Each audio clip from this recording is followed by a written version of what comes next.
So what these students stand in common? Anything you'd like to share with the audience. No need to worry about registering or signing up. Just show up to Booth Back Cafe located in the basement of Smith Center on the campus. Support the singing. Sure. Nearly all of the students elected to the SFC this year resigned or were replaced by students appointed by the ASPSU administration. Regardless of how the board has functioned since, many believe that this made the board illegitimate. What are your plans to ensure that the elected members don't quit?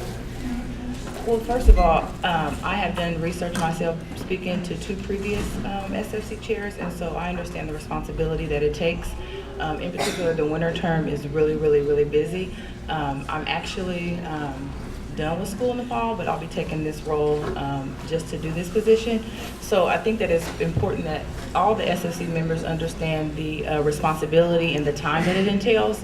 And so I have actually planned not to work during that time, and I understand that it takes a lot of time. And so as long as we, the members are aware of the time that it will take for them, this is a huge responsibility. So I think that we all should meet and really discuss so everybody can understand how how much responsibility it'll take for this position.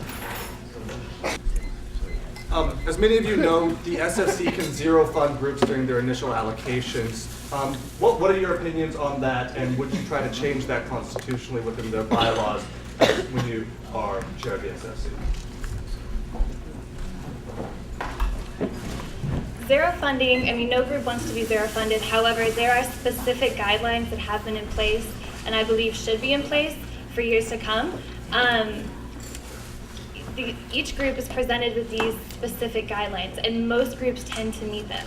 Therefore, that's where the liaisons come in. I believe that there needs to be better communication between the liaisons, although that has been worked on and improved this year. There needs to be more communication between the liaisons and their student groups to let them know these are the guidelines that need to be met, and student groups need to come together and try to comply with these guidelines, or else zero funding might be an option for them. I think that we should use SALP as an asset to student groups. So in those situations, that would be like the last option. I think that if we work with SALP and they are actually showing us how to do things, because I'm actually part of a student group, if they're actually showing us what to do, how to do it, and we have more conversation with SALP as well as ASPSU, I think that that would be one of the last options. So I think that we should try to work together to avoid those things and maybe find other ways to remedy the problem if zero funding was needed.